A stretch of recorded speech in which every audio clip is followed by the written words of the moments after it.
네, 신규 확진자의 더블링 현상은 다소 둔화됐지만 10만 명 가까이 확진자가 발생하며 이제는 위중증 환자의 증가세가 우려되고 있습니다. 본격적인 여름 휴가철이 시작되면서 향후 2, 3주가 유행 확산의 갈림길이 될 걸로 보입니다. 코로나 재확산 우려 속에 다시 하늘길이 열리며 여행업계에서는 코로나19에 확진됐을 경우 지원하는 조항 등을 강화하고 있습니다. 관련 내용 김정기 고려대 약학대학 교수, 김민아 시사평론가 모시고 이야기 나누겠습니다. 두 분 어서 오십시오. 안녕하세요. 네, 신규 확진자 10만 명에 근접했습니다. 오늘 발표된 확진자 수를 보면 9만 9,327명, 그리고 위중증 환자가 168명입니다. 단순히 전체 확진자 숫자로는 저희가 이 상황의 정도를 판단을 하기는 어려울 것 같아서 위중증 환자 수와 함께 저희가 이해를 해봐야 되지 않겠습니까? 교수님, 현 상황 어떻게 분석하고 계십니까? 7월 1일 첫째 주가 되면서 이제 더블링 현상이 발생을 하면서 재유행이 시작이 됐거든요. 예, 그 시점에서는 실제로 위중증 환자가 크게 증가하는 양상은 보이지 않았는데 말씀하신 것처럼 신규 확진자 규모가 크게 증가하기 시작한 시점으로부터 한 2, 3주 정도가 경과되면서 사실상 지금 한 엿새째 이제 100명대, 그러니까 100명 이상의 위중증 환자가 발생을 하고 있습니다. 예. 그래서 지금 시점, 그러니까 우리가 잘 알고 있는 것처럼 신규 확진자 발생이 증가한 이후에 한 2주 정도의 시차를 두고서 위중증 환자와 사망자가 증가한 양상을 보이고 있거든요. 그래서 앞으로 이러한 그러니까 위중증 환자가 증가하는 양상은 보다 더 이제 가속화될 가능성이 상당히 높다 이렇게 평가할 수가 있습니다. 예. 네, 저희가 잠시 조금 전 들어온 속보 하나 전해드리겠습니다. 행정안전부의 경찰국을 신설하는 시행령 개정안, 오늘 국무회의를 통과할 예정이었는데 조금 전 국무회의에서 이 개정안이 통과됐다는 소식 들어왔습니다. 이번 개정안은 행안부 장관이 경찰청과 국가경찰위원회 등에 대해서 법률상 사무를 보다 체계적으로 수행하도록 하기 위해서 행안부에 경찰국을 신설을 하고 여기에 필요한 경찰 인력 13명을 증원하는 내용을 골자로 하고 있습니다. 예, 오늘 이 개정안이 통과가 됨으로 인해서 다음 달 2일 공포와 동시에 곧바로 시행이 될 예정입니다. 예, 30일에 경찰들 처음에는 팀장급 회의에서 회의를 예정을 했었는데 14만 전체 경찰이 집단적으로 회의를 열겠다라고 하면서 단체 반발 조짐을 보이고 있었는데 오늘 이렇게 국무회의에서 경찰국 신설을 주된 내용으로 하는 시행령 개정안이 통과됐다는 소식이 전해졌습니다. 앞으로 경찰 집단 반발이 다시 한번 예상되는 그런 상황입니다. 이 관련된 소식은 추가로 들어오는 대로 다시 정리해서 전해드리도록 하겠습니다. 네, 대담 이어가 보죠. 위중증 환자와 관련된 이야기 하고 있었습니다. 위중증 사망자 대부분이 50대인 것도 저희가 주목해 봐야 될 것 같은데 방역 당국이 4차 접종 대상자를 50대 이상으로 해서 수치를 좀 낮추지 않았습니까? 연령대를. 이 부분도 이런 영향을 미리 좀 예측을 했던 것이다. 이렇게 봐야 되는 겁니까? 뭐 예측까지는 아니어도 이제 그간에 우리가 많은 이제 데이터들을 확보를 하면서 실제로 50대 같은 경우에도 일정 수준의 기저질환을 가지고 계신 분들의 비율이 상당수 되거든요. 그래서 이런 경우에는 감염됐을 때 위중증 환자로 상태가 안 좋아질 가능성이 상당히 높기 때문에 일단 선제적인 조치 차원에서 50대까지도 4차 접종 대상자에 포함됐다 이렇게 보시면 될 것 같습니다. 근데 뭐 지금 데이터 나오는 게 뭐 지금 최근에 위중증 환자의 대부분 그러니까 90% 이상이 50대 이상이다 이렇게 나오고 있는데 우리가 연령대별로 조금 나눠서 살펴보면 오늘 발표된 신규 확진자 규모가 168명이거든요. 근데 오늘에 대한 그러니까 연령대별의 어떤 자세한 데이터는 아직까지 공개가 안 됐고 실제로 어제 발표된 데이터를 보면 어제 발표된 위중증 환자가 144명입니다. 그중에서 80세 이상이 비율이 51%를 차지하고요. 그다음에 70대 같은 경우가 20% 가까이 19%를 차지를 하고 있거든요. 근데 우리가 살펴볼 부분이 60대 같은 경우도 이제 대표적으로 우리가 60대 이상으로 이제 칭할 정도로 60대도 고위험군에 포함이 되는데 60대 같은 경우에 그러니까 16명으로 그러니까 144명 중에 16명, 즉 11% 정도가 위중증 환자가 이제 발표가 됐고요. 그다음에 50대 같은 경우도 15명, 한 10%를 차지합니다. 그러니까 사실상 60대와 50대의 어떤 그 위중증 환자 발생 비율이 최근에는 크게 차이가 없다 이렇게 볼 수가 있습니다. 그래서 이러한 부분, 특히나 이제 바로 아래 연령대인 40대 같은 경우에는 3.5%를 차지를 하고 있거든요. 그러니까 위중증 환자 발생 비율 측면에 있어서 50대와 60대가 상당히 유사한 비율로 최근에 발생을 하고 있고 예. 반대로 40대 같은 경우에는 크게 낮은 비율을 보이고 있다 이렇게 볼 수가 있습니다. 그러니까 우리가 지금 생각할 부분이 이 50대 같은 경우에도 60대에 준하는 정도의 위중증 환자 발생 비율을 현재는 보이고 있다. 그래서 50대 같은 경우에도 가급적 이제 백신 접종 이후에 크게 이상 반응이 없었다라고 하면 4차 접종, 그러니까 추가 접종을 받으시는 게 상당히 도움이 될 것 같다라는 생각을 가지고 있습니다. 예, 말씀해주신 그 위중증 환자 수 오늘은 24명이 추가돼서 168명. 지난주에 평균이 102명이었거든요. 그에 비해서 좀 많이 오른 수치입니다. 이렇게 되니까 의료 체계가 잘 돌아가고 있는지 점검이 되고 있는지 궁금하거든요. 뭐 병상 확보 이런 것들이 어떻게 진행되고 있습니까?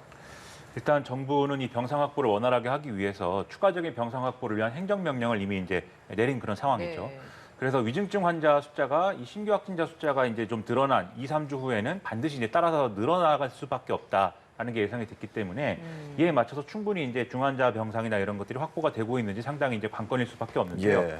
지금 이제 가동 중인 중환자 병상이 한 23%, 한 25% 가까이 이제 된 상황이고 중등 환자 병상이 40% 정도가 이제 차 있는 그런 상황입니다. 그러면 이런 상황이라고 하면은 이제 지금 전반적으로 병상이 뭐 부족할 것이 예상이 되거나 당장 어떤 위기 상황이다라고 얘기할 수는 없는 그런 상황인 거죠. 아직까지는 여유가 있는 것인데 그런데 이게 이제 뭐랄까요, 증가세가 상당히 가파르다라는 것이 이제 우려가 되는 부분인데 그렇죠. 이게 이제 2주 전과 이제 비교를 하면은 약 1.5배에서 2배 정도로 지금 병상 확보의 증가나 이런 이 병상이 차오르는 속도가 이제 빠른 거거든요. 예. 그렇게 예상을 한다고 하면은 우리가 이 병상이 한 70% 정도가 이제 차게 되면은 그때부터는 이제 좀 포화 상태 아니냐라고 보는 그런 시점이 이제 다가오는 것인데 언제 그 시점이 올지를 아직까지는 뭐 예상할 수는 없겠습니다만 그 시점이 오기 전에 좀 빨리 이렇게 중환자 병상을 확보할 수 있는 그러한 체계를 갖추고 그것이 원활하게 이루어질 수 있도록 하는 그런 것들이 필요합니다.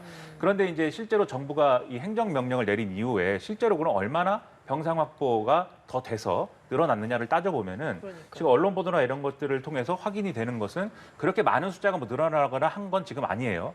그래서 아무래도 이런 현상은 행정명령이 내려져서 병상 확보가 좀 필요성이 있고 진행 중이긴 하지만 속도가 빨리 이제 되고 있지는 않은 것이고 왜 그런 건가요? 물리적으로도 이 중환자 병상이나 이런 것들을 마련하기 위해서는 지금 병상의 환경이나 이런 것들, 조건이나 이런 것들을 다 이제 좀 바꿔야 되고 고쳐야 되는 이제 필요성이 있는 거 아니겠습니까?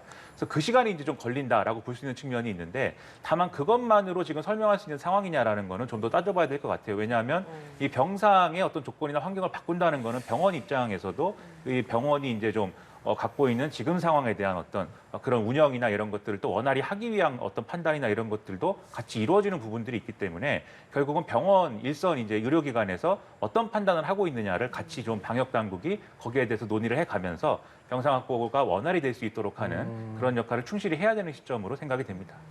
예, 병상 등 의료 체계 준비가 정확하게 되려면 유행의 정점과 규모도 어느 정도는 저희가 잘 예상하는 게 중요할 것 같은데 변이가 계속해서 발생하고 있기 때문에 그 부분이 좀 많이 바뀌는 것 같습니다. 교수님 어떻게 분석하고 계세요? 지금 현재의 유행 상황의 정점이 언제 돌아야 할 거냐, 그리고 규모는 어떻게 될 거냐, 이렇게 뭐 예측 모델들이 다양하게 나오고 있는데 사실상 그 예측을 하고 있는 뭐 어떤 연구자라든가 아니면 방역 당국의 입장도 조금씩 상황에 따라서 다릅니다. 그래서 정확하게 예측하는 건 상당히 어렵다라고 볼 수가 있습니다. 네. 과거에 오미크론 대유행 때까지만 해도 집단 면역이 형성되어 있지 않았기 때문에 어느 정도 일정 부분 예측치가 정확하게 이제 근접을 할 수가 있었거든요. 근데 지금 상황에서는 국민들께서 어느 정도의 면역력을 가지고 있는지, 그리고 면역력을 가졌다가 다시 크게 감소하는 속도가 어떤지, 지금 상태의 면역력에 대한 부분이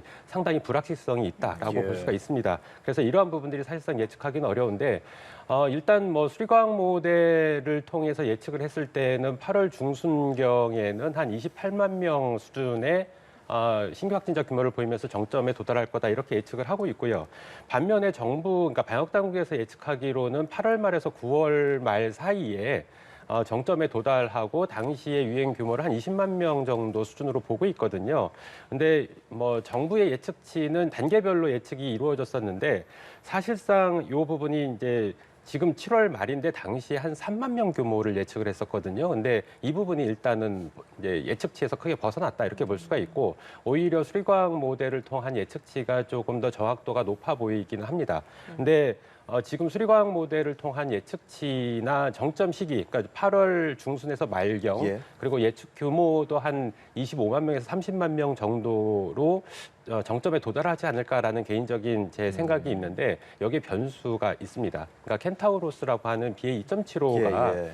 아직까지는 국내에서 검출률이 크게 높지는 않고 이제 확진자가 한 4명 정도 확인이 된 상황인데 사실상 이보다는 지역사회에서 보다 더 전파가 됐을 걸로 추정을 하고 있고 전파력이 상당히 높다라고 평가를 받고 있습니다. 물론 예. 우리가 현재 유행을 주도하고 있는 BA5보다 미국 연구진 결과긴 합니다만 3배 정도 전파력이 높다라는 평가도 있는데 최근에 나온 데이터로는 그만큼은 아니다라는 또 반론도 있거든요. 그래서 아직까지는 전파력의 수준을 정확히 가름하기는 상당히 어려운 부분이 있는데 어쨌든 BA5보다도 전파력이 높은 거는 확실해 보이고요.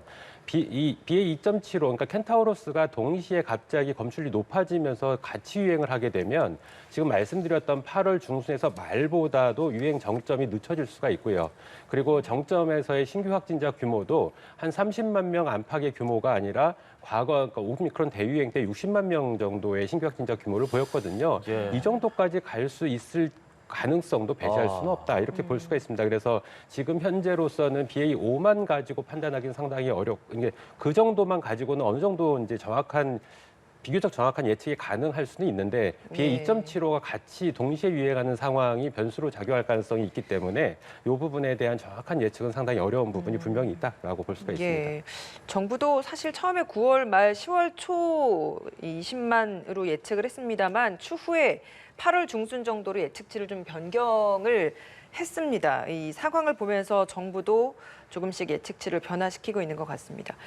자, 이제 휴가철이 다가왔습니다. 거리두기 없이 맞는 휴가철이자 재유행 시기에 맞는 휴가철이기도 합니다. 코로나 기간 동안에 억눌렸었던 해외여행을 가겠다라는 분들도 많이 있는 지금 이 상황이지 않습니까? 하늘길도 많이 열려 있어요. 어느 정도 열려 있나요? 지금 이제 여행 수요가 이제 크게 늘어났다라는 건 분명한 사실인데 거기에 맞춰서 이제 얼마나 그러면 항공편이나 이런 것들이 확보가 되고 있느냐 이런 것들이 이제 관건인 것이죠. 그런데 실제로 그동안 이제 사실상 운항이 되지 않았던 이 국제선 운항이나 이런 것들이 올해 들어서 계속해서 늘어나고 있는 그런 상황이고요. 화면에 보시다시피 이 항공사별로 계속해서 늘려 나가고 있는 그런 상황이기 때문에 이런 상황 앞으로도 이제 계속돼서 한 연말까지는 그래도 거의 이제 이 예년 대비 한 절반 정도 수준까지는 정상화될 것이다라고들 애초에 이제 계획을 많이 세웠는데 그 속도도 상당히 빨라지는 그런 수준인 것 같아요. 실제로 이제 숫자를 확인을 해보면 국내선, 국제선 합해서 지난해 6월 대비 한 40% 정도 여객의 숫자가 이제 늘어났다. 이렇게 지금 통계가 나와 있고 이 중에서도 특히 국제선만 따졌을 경우에는 전년 동기 대비해서 한 4배 이상이 지금 늘어났다라고 이제 확인이 되거든요. 그런데 이거는 워낙 이제 국제선 운항 편수가 상당히 이제 축소돼 있는 상황이었고 그만큼 수요도 이제 축소돼 있었기 때문에 네. 절대적인 숫자로 봤을 때는 한 100만 이상, 120만 정도까지 지금 국제선 수요는 여객 수가 이제 늘어나 있는 걸로 파악이 됩니다. 예. 이 100만 명이 넘었다라는 거는 이제 지금 거의 2년 4개월 만에 이제 좀 일이기 때문에 여러모로 거리두기 완화 그리고 코로나19 이후에 일상 회복 이런 것들이 여행 수요에 상당히 긍정적인 영향을 미치고 있고 여행업계도 상당히 이제 좀 희색이 도는 그런 상황이 되고 있는데요. 다만 그 중에서 그런 와중에 좀 우려가 되는 거는 경제적인 상황, 고물가라든지 고유가 이런 문제도 있습니다만 무엇보다도 코로나19가 우리나라만 재확산하는 게 아니라 유럽이라든지 그렇죠. 미국이라든지 다른 나라에서도 재확산하고 있는 국면이지 않습니까? 일본도 그렇죠. 마찬가지고요. 그렇기 때문에 이런 상황이 좀 여행 수요에도 아무래도 이제 좀 영향을 미치지 않겠느냐라는 우려가 지금 커지고 있는 건데요. 다만 아직까지는 여행업계는 실질적으로 코로나19 때문에 뭐 이 좀 여행을 계획했던 어떤 것들이 뭐 계약을 취소한다거나 그런 상황으로 이어지지는 않고 있다라고는 얘기를 하고 있습니다. 예. 하지만은 앞에서 쭉 얘기했듯이 네. 앞으로 이제 신규 확진자 수는 늘어날 것이고 코로나19 우려는 커질 수밖에 없기 때문에 이런 대목에 대해서는 좀 상당히 우려가 또 제기를 해야 되는 그런 상황이겠죠. 예, 해외 유입 확진자가 많아지기 때문에 입국 방역도 강화를 하지 않습니까? 들어왔을 때 PCR 검사를 3일 이내 받으면 됐었던 걸 이제 당일에 받아야 되는데 그렇다면 궁금한 점은 뭐 외국인이라든지 이런 분들은 검사비를 어떻게 하는지도 궁금하고 검사소가 뭐 공항에서 받는다면 많이 붐비지 않을까 이런 걱정도 있거든요. 어떻습니까? 그렇습니다. 그래서 이제 아무래도 해외 입국에 대한 어떤 검역을 좀 강화하거나 이런 것들이 이제 불가피한 상황으로 보이는데요. 아무래도 뭐 코로나19 자체가 좀 확산이 되고 있는 그런 국면이 전 세계적으로 있기 때문이기도 하고 해외에서 이제 좀 나타난 변이나 이런 것들이 또 추가로 이제 들어오기 때문에 그것과 관련돼서도 PCR 검사 강화해야 되는 그런 시점이긴 예. 한 것이죠. 근데 말씀하신 이제 내국인하고 장기 체류 외국인의 경우에는 지금 우리가 PCR 검사 받는 것처럼 보건소라든가 이런 이제 선별 진료소에서 일반적인 형태로 받으면 됩니다. 그건 아. 상관이 없는데 단기 체류 외국인, 그러니까 관광 목적으로 방문했거나 짧게 방문한 외국인들의 경우에는 이런 시스템에서 PCR 검사를 받는 게 사실상 이제 불가능하고 그런 것들은 보장이 돼 있지 않는 상황이어서요. 공항에서 PCR 검사를 직접 자비로 받는 것이 거의 유일한 지금 방안인데 이런 경우에는 지금 8만 원 정도의 검사비가 이제 소요되는 걸로 그렇게 지금 나와 있거든요. 그렇게 되면 아무래도 단기 체류 외국인들의 경우에는 이 자비 부담이라는 거에 대해서 여러모로 좀 불만을 가진다거나 혼란이 좀 벌어진다거나 이런 상황이 될 수가 있는데요. 근데 이게 단기 체류 외국인은 어쩔 수 없는 부분이라고 생각이 됩니다. 근데 더욱더 좀 신경을 써야 될 거는 지금 이제 보건소라든가 일선의 이제 좀 의료기관이 쉬는 날, 이 영업이라고 하면 좀 예, 예. 안 되죠. 활동을 하지 않는 날에 그런 경우에 이제 PCR 검사가 필요한 부분들은 임시선별검사소나 이런 데서 수요가 채워져야 되는데 지금 임시선별검사소가 그렇게 이제 사실상 영업이라고 자꾸 제가 표현을 하는데 운영이 운영. 이제 이루어지지 않고 있는 그런 상황이죠. 그래서 빨리 늘려야 된다 이런 지적이 나오고 있는데 예. 지난 주말까지도 그렇게 좀 많이 늘어나지는 않은 그런 상황이었기 때문에 앞으로 이 대목에서 PCR 검사를 좀 더 이제 원활하게 하기 위한 그런 노력들이 필요하다. 왜냐하면 지금 내국인들도 그런 부분에서 좀 어려움을 겪는 경우에는 그냥 이제 공항에서 검사를 그냥 받겠다 자비를 내고 이런 경우들도 언론 보도를 통해서 많이 이제 좀 얘기가 나오고 있거든요. 예. 그래서 이런 부분에도 앞으로는 정비가 좀 필요하다 이렇게 볼 수가 있겠습니다. 정리를 좀 해보자면 휴가차 해외로 여행을 다녀오신 분들은 내국인에 해당이 되기 때문에 이런 분들은 동네 보건소에서 PCR 검사를 받아도 된다. 단 하루 안에 검사를 받아야 되는 것이고 복잡하거나 혹은 뭐 운영이 되지 않는 시간이라면 자비를 내더라도 공항에서 바로도 받을 수 있다. 대신에 단기 체류 외국인의 경우에는 무조건 공항에서 자비로 PCR 검사를 받아야 한다. 이렇게 이해를 하면 되는 거죠? 그렇습니다. 알겠습니다. 자, 앞서서 말씀하셨던 그 켄타우루스 확진 이 부분 지금 두 번째 켄타우루스 확진자가 그 지인도 확진 받지 않았습니까? 7일에 최종 접촉을 했고 그 후에 13일에 최초 의심 증상이 나타났다. 이런 이야기가 나왔습니다. 확진자와 접촉 7일 만에 이렇게 증상이 나타난 건데 당초에는 뭐 9일 만이었다. 이렇게 얘기를 했다가 이제 잠복기가 그럼 7일인 것이냐, 9일인 것이냐. 생각보다 사실 코로나19가 이제 점점 오래되면서 잠복기가 짧다라는 이야기가 나왔는데 7일이라고 해도 굉장히 좀 긴 잠복기라고 저희는 또 생각이 되거든요. 이 켄타우루스 변이에 대한 이 잠복기 그리고 이 증상 이런 것들 현재 어떻게 좀 분석을 하십니까? 현재까지 알려진 바로는 켄타우로스도 전파력은 강하지만 잠복기에는 크게 변화가 없다라고 하는 게 이제 현재 상황의 대세적인 어떤 과학적인 이론이고요. 아직까지 뭐 잠복기가 켄타우로스가 더 길어졌다라는 보고는 국내에서 아직까지는 없습니다. 그리고 우리 보건당국에서 밝혔던 것처럼 한 사례를 가지고 잠복기가 길어졌다 짧아졌다를 판단하기에는 분명히 무리가 있다 이렇게 볼 수가 있습니다. 그래서 지금 이 한 케이스 가지고 우리가 이제 판단하기는 상당히 어렵고요. 전체적인 경향성으로 봤을 때는 켄타우로스도 기존 뭐 오미크론이나 아니면 스텔스 오미크론 그리고 BA.5 같은 경우와 상당히 유사한 정도의 잠복기를 보일 것이다라는 생각을 가지고 있습니다. 그래서 이 부분은 크게 뭐 아직까지 왜냐하면 잠복기가 길어지게 되면 그 사이에 노출이 많기 때문에 전파 확산시킬 가능성이 충분히 더 있거든요. 그래서 이런 부분은 아직까지는 과학적 근거가 부족하기 때문에 우려하실 부분은 아니다라고 볼 수가 있고 다만 앞서도 잠깐 이제 언급을 했던 것처럼 해외 검역 과정에서 지금 PCR을 1일차 그러니까 24시간 이내에 검사를 하도록 이제 바뀐 부분이 있거든요. 예. 근데 이 부분은 사실상 기존에는 3일 이내였거든요. 근데 이 부분도 3일 이내에 PCR 검사 이제 확인서를 제출을 하되 그 이후에 3일이 안 됐더라도 이제 제가 보기에는 그러니까 3일 동안은 자가격리가 주어지고요. 3일 이내에 PCR 음성 확인서를 제출을 하게 되면 그 즉시 격리 해제를 시키는 방안이 같이 강구가 됐더라면 아마 이런 해외에서 유입되는 변이의 빈도수를 상당히 낮출 수도 있었는데 이런 부분들이 당시에 조금 많이 아쉬운 부분이 있다라고 볼 수가 있고 오히려 1일 이내에 PCR 검사를 하게 되면 잠복기가 있어가지고 놓치는 그쵸. 경우도 분명히 발생할 가능성도 있거든요. 그래서 장단점이 다 있다라고 볼 수가 있습니다. 알겠습니다. 더불어서 여기 그 PCR 검사 관련해서는 이 PCR 검사가 아직까지 국민들께서 확진 판정을 받는 거에 대한 이익 부분이 상당히 없거든요. 왜냐하면 자가격리를 해야 되는 부분이 예. 있다 보니까 이른바 샤이 오미크론 환자들이 많이 발생을 하게 될 수도 네. 있고요. 예. 이런 상황들이 앞으로 그 확진자의 정점 규모를 예측하기 상당히 어려운 변수 중에 하나로 작용할 가능성도 있다라고 볼 수가 있습니다. 예, 알겠습니다. 두 분 말씀 여기까지 듣겠습니다. 김정기 고려대 약학대학 교수 김민아 시사평론가였습니다. 고맙습니다. 고맙습니다. 감사합니다.